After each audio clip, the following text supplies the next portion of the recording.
હજુ મારી નાની ડોટર છે ને 2 વર્ષની કમ્પ્લીટ નથી, પણ કોઈ પણ બુક લઈને એટલે આમ કરે, પોતે જાતે રીડ કરે. અને હજુ તો એટલી છે ને તો બી પેન ને બુક લઈને પોતે જાતે આમ કર્યા જ કરે. અને મોટી ડોટર બી એમ જ છે, એને તેમ કહીએ ને કે દિવા પછી કહી લે કે બા હું બુક વાંચું, કઈ પણ બુક લઈને એની જાય ખબર નહીં કઈક બોલ્યા કરે. સુવે તો હનુમાન ચાલીસા સામે પડી હતી ને એક દી, તો એ કે લા મારે વાંચતા વાંચતા સુવું. એ હનુમાન ચાલીસાની બુક લઈને પોતે વાંચતી અને સુઈ જાય કે તો બા તમે બેસો, હું છે ને વાંચતી વાંચતી સુઈ જઈશ. આપણે ઓમ પુરુષ સવા બહુ શ્લોક બોલેલા છીએ ક્લાસમાં, હું 3 વાર બોલું ને ત્યાં બંને સુઈ જ ગયું. હા, અને મેં એને ક્યારેય શ્લોક શીખવાડ્યા નથી કે તું આમ બોલ, હું બોલું ને એમાંથી કેચઅપ કરી લે. અને બંને કેટલા 4 થી 5 શ્લોક આખા આવડે. નાની મોટી ડોટર છે ને હનુમાન ચાલીસા આવડે 4 થી 5 લાઈને. હા, પ્રી પ્રેગ્નન્સીથી કે મેં બહુ બધું કરેલું છે, બધું બહારનું ફૂડ અવોઇડ કર્યું હતું અને બધું બહુ ધ્યાન રાખેલું હતું.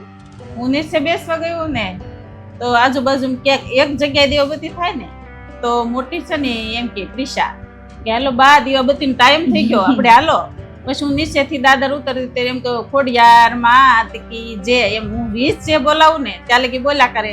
પછી આવીને સીધું મંદિર પાસે જ બે બાજુ એક એક બેસે અને હું જ્યાં પ્રગટાવું ને ત્યાં મારા હાથમાં લઈ જાય કે આરતી મારે કરવી છે તમે બોલો. પછી કાલી ગયેલી ઈ બોલે, બાકી હું બોલું. પછી ભગવાનને આરતી આપે, પછી મમ્મી રસોઈ બનાવતી ન્યા દેવા જાય, આરતી લઈ લે પછી મૂકી દે. પછી જો નીચે જાય ને તો બધા છોકરા સાયકલ ચલાવતા હોય, મારી બંને માટીથી રમે.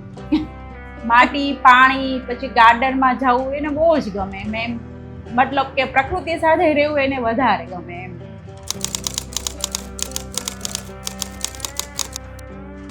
પ્રી પ્રેગ્નન્સી જોઈન કરીએ તો વધારે સારું, પણ પોસિબલ ન હોય તો પ્રેગ્નન્સીમાં તો ક્લાસ જોઈન કરાય છે.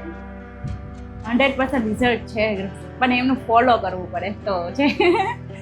તમે આમનામ શોખ માટે ગર્ભ સંસ્કાર ન કરાય, એમાં ઉતરવું પડે બહુ એમ કે મેન આહાર વિહાર ને વિચાર તમારું તમે સુધારો એટલે તમારું ગર્ભ સંસ્કાર થઈ ગયું. ગમે એ જગ્યાએ વાવો, વાવેલું તો ક્યાંય જાતું જ નથી, એનો ફાલ તો આવશે આવશે ને આવશે.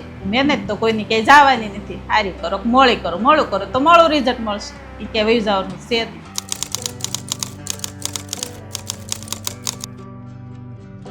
બહુ જ લાગે. હું એમ કહું જાતું એને ઘડીક બેસવા ઘરે જા કાંઈક શીખવાડીએ ને બુક આને દે બુક. મારી બેનપણી આવી હતી એક બેસવા ને મમતા પાર્કમાંથી, તે તૈયાર નહોતી, મળવા ગઈ હતી. મારે બે ક્લાસ કર્યા છે. એને મેં કીધું તું વાતું કરી અને બહુ છે ઘરે.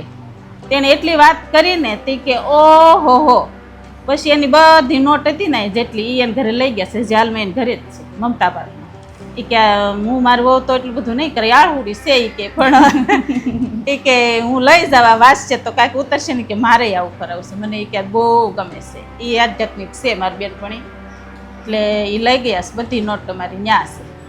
અમે કંઈ પણ ફંક્શનમાં જઈએ ને બહુ બધા બચ્ચાઓ હોય, અને એમાં જે ગર્ભ સંસ્કારના બચ્ચા હોય એની અલગ જ લાગે. તમે ભલે ગમે એ કરતા હોય પણ એ અલગ જ લાગે. આપણે એવું નથી કહેતા કોઈના નથી સારા, પણ આપણું બાળક અલગ લાગે. એ મને દેખાય છે એટલે હું કહું છું આપણું બાળક, મારા બાળક અલગ લાગે છે, મારા ઘરમાંય લાગે છે, મારા સગા સંબંધીમાંય લાગે છે, અને 100 બાળકની માણસની વચ્ચે મારું બાળક મને અલગ લાગે છે. બીજાને જે લાગે એને જોવાનું. આપણે કોઈને એમ નથી કહેતા કે મારું સારું, એવું નથી કહેતા. પછી એને જોવાનું.